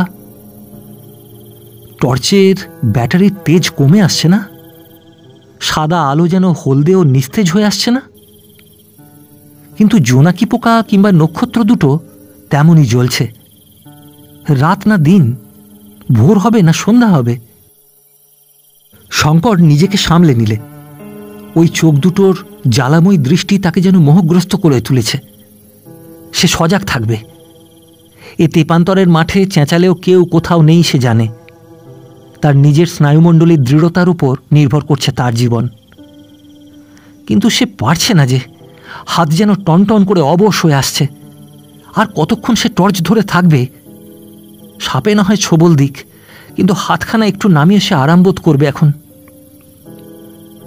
তারপরেই ঘড়িতে ঢং ঢং করে 3টে বাজল। ঠিক রাত 3টে পর্যন্তই বোধ হয় শঙ্করের আয়ু ছিল, কারণ 3টে বাজবার সঙ্গে সঙ্গে তার হাত কেঁপে উঠে নড়ে গেল। সামনের আলোর দানা দুটো গেল নিভে, কিন্তু সাপ কই? তাড়া করে এলো না কেন? পরক্ষণেই শঙ্কর বুঝতে পারলে সাপটাও সাময়িক মোহগ্রস্ত হয়েছে তার মতো। এই অবসর বিদ্যুতের চেয়েও বেগে সে টেবিল থেকে এক লাফ মেরে অন্ধকারের মধ্যে দরজার আগল খুলে ফেলে ঘরের বাইরে গিয়ে দরজাটা বাইরে থেকে বন্ধ করে দিল। সকালে ট্রেন এলো। শঙ্কর বাকি রাতটা প্ল্যাটফর্মেই কাটিয়েছে। ট্রেনের গার্ডকে বলল সব ব্যাপার। গার্ড বললে, চলো দেখি স্টেশন ঘরের মধ্যে। ঘরের মধ্যে কোথাও সাপের চিহ্নও দেখা গেল না। গার্ড লোকটা ভালো, বললে, বলি তবে শোনো, খুব বেঁচে গিয়েছো কাল রাত্রে। এতদিন কথাটা তোমায় বলিনি, পাছে ভয় পাও। তোমার আগে যিনি স্টেশন মাস্টার এখানে ছিলেন, তিনিও সাপের উপদ্রবেই এখান থেকে পালান। তার আগে 2জন স্টেশন মাস্টার এই স্টেশনের কোয়ার্টারে সাপের কামড়ে মরেছে। আফ্রিকার ব্ল্যাক মাম্বা যেখানে থাকে তার ত্রিসীমানায় লোক আসে না। বন্ধুভাবে কথাটা বললাম, ওপরওয়ালাদের বলো না যেন যে আমার কাছ থেকে এ কথা শুনেছ। ট্রান্সফারের দরখাস্ত করো। শঙ্কর বললে, দরখাস্তের উত্তর আসতেও তো দেরি হবে। তুমি একটা উপকার করো, আমি এখানে একেবারে নিরস্ত্র, আমাকে একটা বন্দুক কি রিভলভার যাওয়ার পথে দিয়ে যেও, আর কিছু কার্বলিক অ্যাসিড। ফেরবার পথে কার্বলিক অ্যাসিডটা আমাকে দিয়ে যেও। ট্রেন থেকে সে একটা কুলিকে নামিয়ে নিলে এবং দুজনে মিলে সারাদিন সর্বত্র গর্ত বুঝিয়ে বেড়ালে। পরীক্ষা করে দেখে মনে হলো কাল রাত্রে স্টেশন ঘরের পশ্চিমের দেওয়ালের কোণে একটা গর্ত থেকে সাপটা বেরিয়েছিল। গর্তগুলো ইঁদুরের। বাইরের সাপ দিনমানে ইঁদুর খাবার লোভে গর্তে ঢুকেছিল হয়তো। গর্তটা বেশ ভালো করে বুঝিয়ে দিলে। ডাউন ট্রেনের গার্ডের কাছ থেকে 1 বোতল কার্বলিক অ্যাসিড পাওয়া গেল। ঘরের সর্বত্র ও আশেপাশে সে অ্যাসিড ছড়িয়ে দিলে। কুলিটা তাকে একটা বড় লাঠি দিয়ে গেল। 2-3 দিনের মধ্যেই রেল কোম্পানি ওকে একটা বন্দুক দিলে। স্টেশনে জলের বড়ই কষ্ট। ট্রেন থেকে যে জল দেয় তাতে রান্না খাওয়া কোনো রকমে চলে, স্নান আর হয় না। এখানকার কুয়োর জলও শুকিয়ে গিয়েছে। একদিন সে শুনল স্টেশন থেকে মাইল 3 দূরে একটা জলাশয় আছে, সেখানে ভালো জল পাওয়া যায়, মাছও আছে। স্নান ও মাছ ধরার আকর্ষণে একদিন সে সকালে ট্রেনে রওনা হয়ে সেখানে মাছ ধরতে চলল। সঙ্গে একজন সোমালি কুলি, সে পথ দেখিয়ে নিয়ে গেল। মাছ ধরার সাজ সরঞ্জাম বোম্বাসা থেকে আনিয়ে নিয়েছিল। জলাশয়টা মাঝারি গোছের, চারধারে উঁচু ঘাসের বন, ইউকা গাছ, কাছেই একটা অনুচ্চ পাহাড়। জলে সে স্নান সেরে ঘণ্টা 2 ছিপ ফেলে ট্যাংরা জাতীয় ছোট ছোট মাছ অনেকগুলি পেলে। মাছ অদৃষ্টে জোটেনি অনেক দিন, কিন্তু আর বেশি দেরি করা চলবে না, কারণ আবার বিকেল 4টের মধ্যে স্টেশনে পৌঁছানো চাই বিকেলের ট্রেন পাস করাবার জন্য। মাঝে মাঝে প্রায়ই সে মাছ ধরতে যায়। কোনো দিন সঙ্গে লোক থাকে, প্রায়ই একা যায়। স্নানের কষ্টও ঘুচেছে। গ্রীষ্মকাল ক্রমেই প্রখর হয়ে উঠল। আফ্রিকার দারুণ গ্রীষ্ম। বেলা 9টার পর থেকে আর রোদে যাওয়া যায় না। 11টার পর থেকে শঙ্করের মনে হয় যেন দিক বিদিক দাউ দাউ করে জ্বলছে। তবুও সে ট্রেনের লোকের মুখে শুনল মধ্য আফ্রিকা ও দক্ষিণ আফ্রিকার গরমের কাছে এ নাকি কিছুই নয়। শীঘ্রই এমন একটা ঘটনা ঘটল যা থেকে শঙ্করের জীবনের গতি মোড় ঘুরে গিয়ে অন্য পথে চলে গেল। একদিন সকালের দিকে শঙ্কর মাছ ধরতে গিয়েছিল। যখন ফিরছে তখন বেলা 3টে। স্টেশন যখন আর মাইলটা কাছে, তখন শঙ্করের কানে গেল সেই রৌদ্রদগ্ধ প্রান্তরের মধ্যে কে যেন কোথায় অস্ফুট আর্তস্বরে কি বলছে। কোন দিক থেকে স্বরটা আসছে লক্ষ্য করে কিছু দূরে যেতেই দেখল একটা ইউকা গাছের নিচে স্বল্পমাত্র ছায়াটুকুতে কে একজন বসে আছে। শঙ্কর দ্রুত পদে তার কাছে গেল। লোকটা ইউরোপিয়ান, পরনে তালি দেওয়া ছিন্ন ও মলিন কোট প্যান্ট, এক মুখ লাল দাড়ি, বড় বড় চোখ, মুখের গড়ন বেশ সুশ্রী, দেহ বেশ বলিষ্ঠ ছিল বোঝা যায়, কিন্তু সম্ভবত রোগে কষ্টে ও অনাহারে বর্তমানে শীর্ণ। লোকটা গাছের গুঁড়ি হেলান দিয়ে অবসন্নভাবে পড়ে আছে। তার মাথায় মলিন শোলার টুপিটা একদিকে গড়িয়ে পড়েছে মাথা থেকে। পাশে একটা খাঁকি কাপড়ের বড় ঝোলা। শঙ্কর ইংরেজিতে জিজ্ঞেস করলে, তুমি কোথা থেকে আসছো? লোকটা কথার উত্তর না দিয়ে মুখের কাছে হাত নিয়ে জলপানের ভঙ্গি করে বললে, একটু জল জল। শঙ্কর বললে, এখানে তো জল নেই, আমার উপর ভর দিয়ে স্টেশন পর্যন্ত আসতে পারবে? অতি কষ্টে খানিকটা ভর দিয়ে এবং শেষের দিকে একরকম শঙ্করের কাঁধে চেপে লোকটা প্ল্যাটফর্মে পৌঁছল।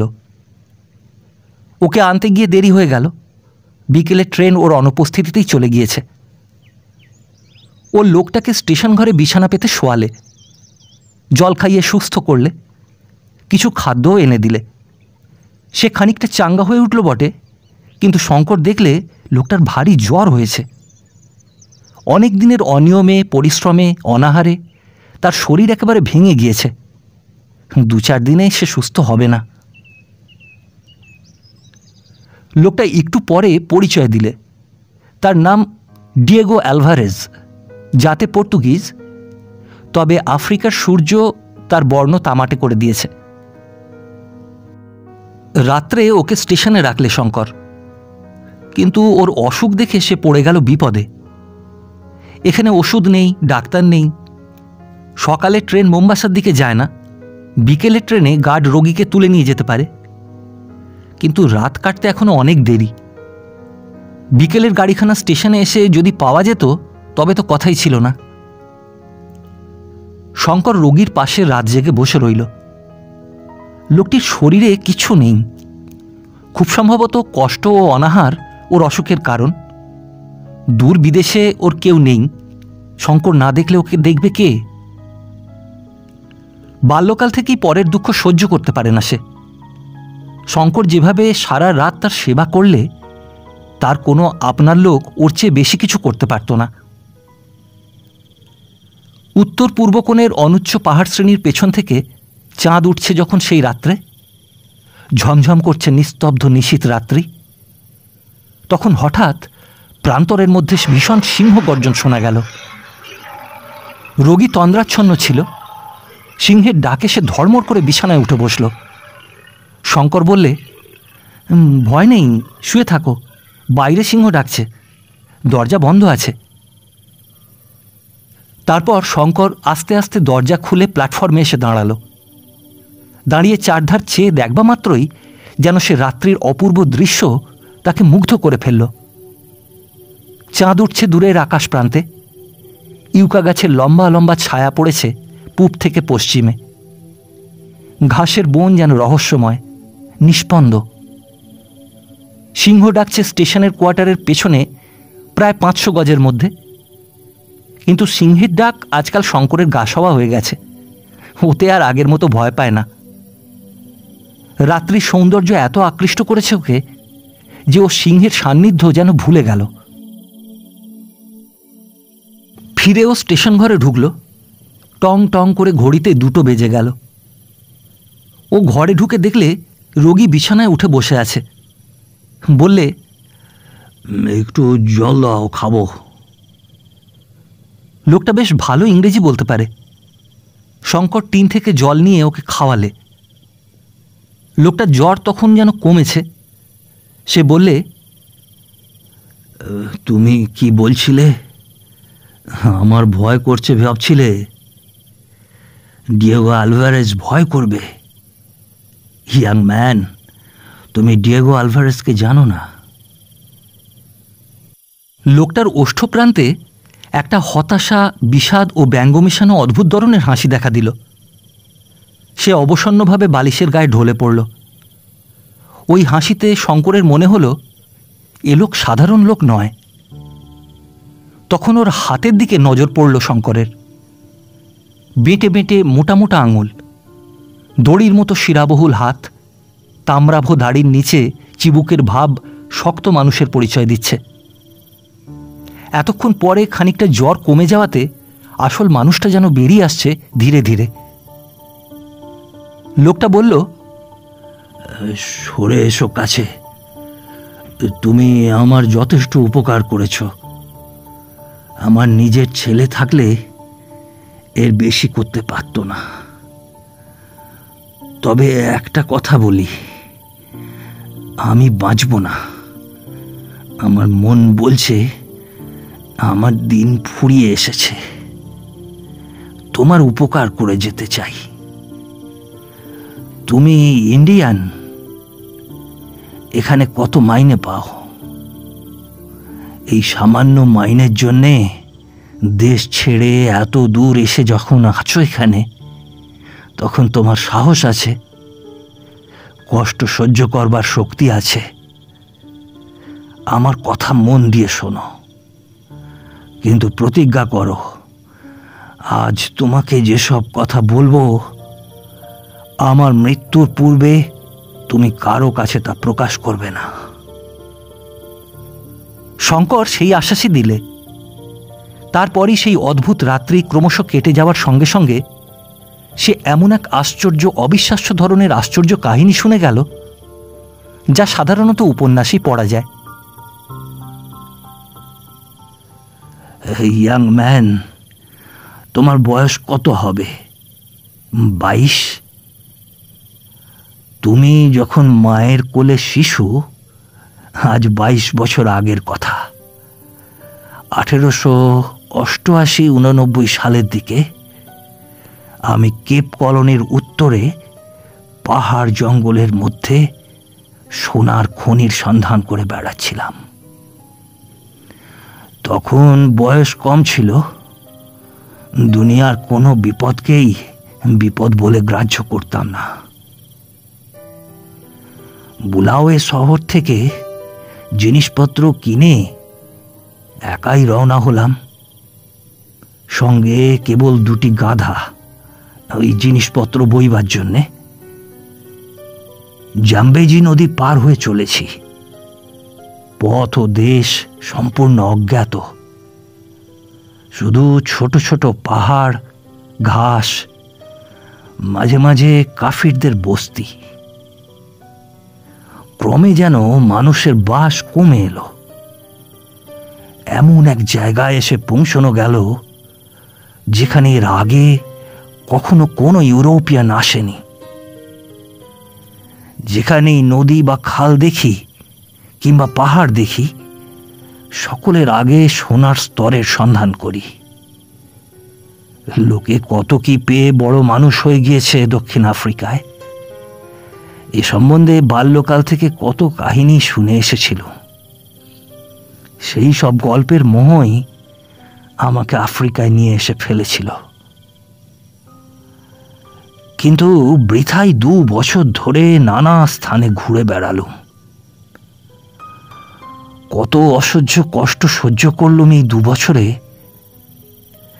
একবার তো সন্ধান পেয়েও হারালুম। সেদিন একটা হরিণ শিকার করেছি সকালের দিকে। তাঁবু খাটিয়ে মাংস রান্না করে শুয়ে পড়লুম দুপুরবেলা, কারণ দুপুরের রোদে পথ চলা সেই সব জায়গায় একরকম অসম্ভব। 115 ডিগ্রি থেকে 130 ডিগ্রি পর্যন্ত উত্তাপ হয় গ্রীষ্মকালে। বিশ্রামের পর বন্দুক পরিষ্কার করতে গিয়ে দেখি বন্দুকের নলের মাছিটা কোথায় হারিয়ে গিয়েছে। মাছি না থাকলে রাইফেলের তাক ঠিক হয় না। এদিক ওদিক কত খুঁজেও মাছিটা পাওয়া গেল না। কাছেই একটা পাথরের ঢিবি, তার গায়ে সাদা সাদা কি একটা কঠিন পদার্থ চোখে পড়ল। ঢিবিটার গায়ে সেই জিনিসটা নানা স্থানে আছে। বেছে বেছে তারই একটি দানা সংগ্রহ করে ঘষে মেজে নিয়ে আপাতত সেটাকেই মাছি করে রাইফেলের নলের আগায় বসিয়ে নিলাম। তারপর বিকেলে সেখান থেকে আবার উত্তর মুখে রওনা হয়েছি। কোথায় তাঁবু ফেলেছিলাম সে কথা ক্রমেই ভুলে গেছি। দিন 15 পরে একজন ইংরেজের সঙ্গে সাক্ষাৎ হলো। সেও আমার মতো সোনা খুঁজে বেড়াচ্ছে। তার সঙ্গে 2 জন মাটাবেল কুলি ছিল। পরস্পরকে পেয়ে আমরা খুশি হলাম। তার নাম জিম কার্টার, আমারই মতো ভবঘুরে, তবে তার বয়স আমার চেয়ে বেশি। জিম একদিন আমার বন্দুকটা নিয়ে পরীক্ষা করতে গিয়ে হঠাৎ কি দেখে আশ্চর্য হয়ে গেল। আমায় বলল, বন্দুকের মাছি তোমার এরকম কেন? তারপর আমার গল্প শুনে সে উত্তেজিত হয়ে উঠল। বললে, তুমি বুঝতে পারোনি এই জিনিসটা খাঁটি রূপো, খনিজ রূপো। এ যেখানে পাওয়া যায় সাধারণত সেখানে রূপোর খনি থাকে। আমার আন্দাজ হচ্ছে 1 টন পাথর থেকে সেখানে অন্তত 9,000 আউন্স রূপো পাওয়া যাবে। সেই জায়গাতে এখনই চলো আমরা যাই। এবার আমরা লক্ষ্যপতি হয়ে যাব। সংক্ষেপে বলি, তারপর কাটারকে সঙ্গে নিয়ে আমি যে পথে এসেছিলাম সেই পথে আবার এলাম। কিন্তু 4 মাস ধরে চেষ্টা করে, কত অসহ্য কষ্ট পেয়ে, কতবার বিরাট দিক দিশাহীন মরুভূমিবৎ ভেল্ডের মধ্যে পথ হারিয়ে মৃত্যুর দ্বার পর্যন্ত পৌঁছেও কিছুতেই আমি সেই স্থান নির্ণয় করতে পারলাম না। যখন সেখান থেকে সেবার তাঁবু উঠিয়েছিলাম, অত লক্ষ্য করিনি জায়গাটা। আফ্রিকার ভেল্ডে কোনো চিহ্ন বড় একটা থাকে না, যার সাহায্যে পুরনো জায়গা খুঁজে বার করা যায়। সবই যেন একরকম। অনেকবার হয়রান হয়ে শেষে আমরা রূপোর খনির আশা ত্যাগ করে গুয়াই নদীর দিকে চললাম। জিম কার্টার আমাকে আর ছাড়লে না। তার মৃত্যু পর্যন্ত আমার সঙ্গে ছিল। তার সে শোচনীয় মৃত্যুর কথা ভাবলে এখনো আমার কষ্ট হয়। তৃষ্ণার কষ্টই এই ভ্রমণের সবচেয়ে বেশি বলে মনে হয়েছে আমাদের কাছে। তাই এখন থেকে আমরা নদীপথ ধরে চলব এই স্থির করা হলো। বনে জন্তু শিকার করে খাই, আর মাঝে মাঝে কাফির বস্তি যদি পাই সেখান থেকে মিষ্টি আলু, মুরগি প্রভৃতি সংগ্রহ করি। একবার অরেঞ্জ নদী পার হয়ে প্রায় 50 মাইল দূরবর্তী একটা কাফির বস্তিতে আশ্রয় নিয়েছি। সেই দিন দুপুরের পরে কাফির বস্তির একটি মোড়লের মেয়ে হঠাৎ ভয়ানক অসুস্থ হয়ে পড়ল। আমরা দেখতে গেলাম। 5-6 বছরের একটা ছোট্ট উলঙ্গ মেয়ে মাটিতে পড়ে গড়াগড়ি দিচ্ছে। তার পেটে নাকি ভয়ানক ব্যথা। সবাই কাঁদছে ও দাপাদাপি করছে। ও মেয়েটার ঘাড়ে নিশ্চয়ই দানও চেপেছে। ওকে মেরে না ফেলে ছাড়বে না। তাকে ও তার বাপ মাকে জিজ্ঞেস করে এইটুকু জানা গেল, সে বনের ধারে গিয়েছিল, তারপর থেকে তাকে ভূতে পেয়েছে। আমি ওর অবস্থা দেখে বুঝলাম কোনো বনের ফল বেশি পরিমাণে খেয়ে ওর পেট কামড়াচ্ছে। তাকে জিজ্ঞেস করা হলো কোনো বনের ফল সে খেয়েছিল কিনা। সে বললে হ্যাঁ খেয়েছিল। কাঁচা ফল? মেয়েটা বললে ফল নয়, ফলের বীজ। সে ফলের বীজই খাদ্য।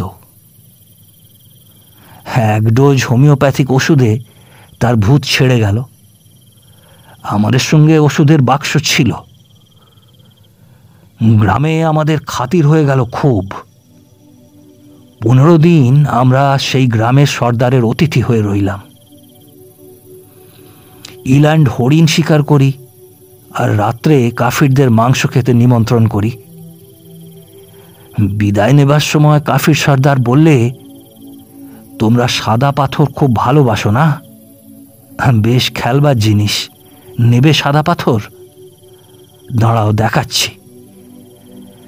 একটু পরে সে একটা ডুমুর ফলের মতো বড় সাদা পাথর আমাদের হাতে এনে দিলে। জিম ও আমি বিস্ময়ে চমকে উঠলাম। জিনিসটা হিরে। খনি বা খনির উপরকার পাথরে মৃত্তিকাস্তর থেকে পাওয়া পালিশ না করা হীরের একটা টুকরো। কাফির সর্দার বললে, এটা তোমরা নিয়ে যাও। ওই যে দূরের বড় পাহাড় দেখছ, ধোঁয়া ধোঁয়া, এখান থেকে হেঁটে গেলে একটা চাঁদের মধ্যে ওখানে পৌঁছে যাবে। ওই পাহাড়ের মধ্যে এই রকম সাদা পাথর অনেক আছে বলে শুনেছি। আমরা কখনো যাইনি, জায়গাটা ভালো নয়। ওখানে বুনিপ বলে উপদেবতা থাকে। অনেক চাঁদ আগেকার কথা আমাদের গ্রামে 3 জন সাহসী লোক কারো বারণ না শুনে ওই পাহাড়ে গিয়েছিল, আর ফেরেনি। আর একবার একজন তোমাদের মতো সাদা মানুষও এসেছিল, সেও অনেক অনেক চাঁদ আগে। আমরা দেখিনি, আমাদের বাপ ঠাকুর দাদাদের আমলের কথা। সে গিয়েও আর ফেরেনি। কাফির গ্রাম থেকে বার হয়েই পথে আমরা মাপ মিলিয়ে দেখলাম দূরের ধোয়া ধোয়া অস্পষ্ট ব্যাপারটা হচ্ছে রিক্টার্সফেল্ড পর্বতশ্রেণী, দক্ষিণ আফ্রিকার সর্বাপেক্ষা বন্য, অজ্ঞাত, বিশাল ও বিপদসংকুল অঞ্চল। 2-1 দুর্ধর্ষ দেশ আবিষ্কারক বা ভৌগোলিক বিশেষজ্ঞ ছাড়া কোনো সভ্য মানুষ সে অঞ্চলে পদার্পণ করেনি। ওই বিস্তীর্ণ বন পর্বতের অধিকাংশ স্থানই সম্পূর্ণ অজানা। তার ম্যাপ নেই, তার কোথায় কি আছে কেউ বলতে পারে না। জিম কার্টার আর আমার রক্ত চঞ্চল হয়ে উঠল। আমরা দুজনেই তখন স্থির করলাম ওই অরণ্য পর্বতমালা আমাদেরই আগমন প্রতীক্ষায় তার বিপুল রত্নভাণ্ডার লোকচক্ষুর আড়ালে গোপন করে রেখেছে। ওখানে আমরা যাবই। কাফির গ্রাম থেকে রওনা হবার প্রায় 17 দিন পরে আমরা পর্বতশ্রেণীর পাদদেশে নিবিড় বনে প্রবেশ করলাম। আগেই বলেছি, দক্ষিণ আফ্রিকার অত্যন্ত দুর্গম প্রদেশে এই পর্বতশ্রেণী অবস্থিত। জঙ্গলের কাছাকাছি কোনো কাফির বস্তি পর্যন্ত আমাদের চোখে পড়ল না। জঙ্গল দেখে মনে হলো কাঠুরিয়ার কুঠার পর্যন্ত আজ এখানে প্রবেশ করেনি। সন্ধ্যার কিছু আগে আমরা জঙ্গলের ধারে এসে পৌঁছেছিলাম। জিম কাটারের পরামর্শ মতো সেইখানেই আমরা রাত্রে বিশ্রামের জন্য তাঁবু খাটালাম। জিম জঙ্গলের কাঠ কুড়িয়ে আগুন জ্বালালে, আমি লাগলাম রান্নার কাজে। সকালের দিকে একজোড়া পাখি মেরেছিলাম, সেই পাখি ছাড়িয়ে তার রোস্ট করব, এই ছিল মতলব। পাখি ছাড়ানোর কাজে একটু ব্যস্ত আছি। এমন সময় জিম বললে, পাখি রাখো, 2 পেয়ালা কফি করো তো আগে। আগুন জ্বালাই ছিল, জল গরম করতে দিয়ে আবার পাখি ছাড়াতে বসেছি। এমন সময় সিংহের গর্জন একেবারে অতি নিকটে শোনা গেল। জিম বন্দুক নিয়ে বেরুলো। আমি বললাম, অন্ধকার হয়ে আসছে, বেশি দূর যেও না। তারপরে আমি পাখি ছাড়াচ্ছি। কিছু দূরে জঙ্গলের বাইরেই 2 বার বন্দুকের আওয়াজ শুনলাম। একটুখানি থেমে আবার আর একটা আওয়াজ, তারপরেই সব চুপ। মিনিট 10 কেটে গেল। জিম আসে না দেখে আমি নিজের রাইফেলটা নিয়ে যেদিক থেকে আওয়াজ এসেছিল সেদিকে একটু যেতেই দেখি জিম আসছে। পেছনে কি একটা ভারী মতো টেনে আনছে। আমায় দেখে বললে, ভারী চমৎকার ছালখানা, জঙ্গলের ধারে ফেলে রাখলে হায়নাতে সাবার করে দেবে। তাঁবুর কাছে টেনে নিয়ে যাই, চলো। দুজনে টেনে সিংহের প্রকাণ্ড দেহটা তাঁবুর আগুনের কাছে নিয়ে এসে ফেললাম। তারপর ক্রমে রাত হলো। খাওয়া দাওয়া সেরে আমরা শুয়ে পড়লুম। অনেক রাত্রে সিংহের গর্জনে ঘুম ভেঙে গেল। তাঁবু থেকে অল্প দূরেই সিংহ ডাকছে। অন্ধকারে বোঝা গেল না ঠিক কত দূরে। আমি রাইফেল নিয়ে বিছানায় উঠে বসলাম। জিম শুধু একবার বললে, সন্ধেবেলার সেই সিংহটা জুড়ি বলেই সে নির্বিকারভাবে পাশ ফিরে শুয়ে ঘুমিয়ে পড়ল। আমি তাঁবুর বাইরে এসে দেখি আগুন নিভে গিয়েছে। পাশে কাঠকুটো ছিল, তাই দিয়ে আবার জোর আগুন জ্বাললাম। তারপর আবার এসে শুয়ে পড়লাম। পরদিন সকালে উঠে জঙ্গলের মধ্যে ঢুকে গেলাম। কিছু দূরে গিয়ে কয়েকজন কাফিরের সঙ্গে দেখা হলো। তারা হরিণ শিকার করতে এসেছে। আমরা তাদের তামাকের লোভ দেখিয়ে কুলি ও পথপ্রদর্শক হিসেবে সঙ্গে নিতে চাইলাম। তারা বললে, তোমরা জানো না তাই ও কথা বলছো, এ জঙ্গলে মানুষ আসে না, যদি বাঁচতে চাও তো ফিরে যাও। ওই পাহাড়ের শ্রেণী অপেক্ষাকৃত নিচু, ওটা পার হয়ে ওদিকে খানিকটা সমতল জায়গা আছে, ঘন বনে ঘেরা। তার ওদিকে আবার এর চেয়েও উঁচু পর্বতশ্রেণী। ওই বনের মধ্যে সমতল জায়গাটা বড় বিপজ্জনক। ওখানে বুনিপ থাকে, আর বুনিপের হাতে পড়লে আর ফিরে আসতে হবে না। ওখানে কেউ যায় না। আমরা তামাকের লোভে ওখানে যাব মরতে? ভালো চাও তো তোমরাও যেও না। আমরা জিজ্ঞেস করলাম, বুনিপ কি? তারা জানে না, তবে তারা স্পষ্ট বুঝিয়ে দিলে বুনিপ কি না জানলেও সে কি অনিষ্ট করতে পারে সেটা তারা খুব ভালো রকমই জানে। ভয় আমাদের দাঁতে ছিল না, জিম কাটারের তো একেবারেই না। সে আরও বেশি করে জেদ ধরে বসল। এই বুনিপের রহস্য তাকে ভেদ করতেই হবে, হিরে পাই বা না পাই। মৃত্যু যে তাকে অলক্ষিতে টানছে তখনও যদি বুঝতে পারতাম। বৃদ্ধ এই পর্যন্ত বলে একটু হাঁপিয়ে পড়ল। শঙ্করের মনে তখন অত্যন্ত কৌতূহল হয়েছে। এ ধরনের কথা সে কখনো আর শোনেনি। মুমূর্ষু ডিয়েগো অ্যালভারেজের জীর্ণ পরিচ্ছদ ও শিরাবহুল হাতের দিকে চেয়ে, তার পাকা ভুরুজোড়ার নিচেকার ইস্পাতের মতো নীল দীপ্তিশীল চোখ দুটোর দিকে চেয়ে শঙ্করের মন শ্রদ্ধায় ভালোবাসায় ভরে উঠল। সত্যিকার মানুষ বটে একজন। আলভারেজ বললে, আর এক গ্লাস জল। জল পান করে বৃদ্ধ আবার বলতে শুরু করলে, হ্যাঁ, তারপর শোনো। ঘোর বনের মধ্যে আমরা প্রবেশ করলাম। কত বড় বড় গাছ, বড় বড় ফার্ন, কত বিচিত্র বর্ণের অর্কিড ও লায়ানা। স্থানে স্থানে সে বড় নিবিড় ও দুষ্প্রবেশ্য। বড় বড় গাছের নিচেকার জঙ্গল এতই ঘন। বঁড়শির মতো কাঁটা গাছের গায়ে মাথার ওপরকার পাতায় পাতায় এমন জড়াজড়ি যে সূর্যের আলো কোনো জন্মে সে জঙ্গলে প্রবেশ করে কিনা সন্দেহ। আকাশ দেখা যায় না। অত্যন্ত বেবুনের উৎপাত জঙ্গলের সর্বত্র। বড় গাছের ডালে দলে দলে শিশু, বালক, বৃদ্ধ, যুবা, নানা রকমের বেবুন বসে আছে। অনেক সময় দেখলাম মানুষের আগমন তারা গ্রাহ্য করে না, দাঁত খিঁচিয়ে ভয় দেখায়। দু একটা বুড়ো সর্দার বেবুন সত্যি হিংস্র প্রকৃতির।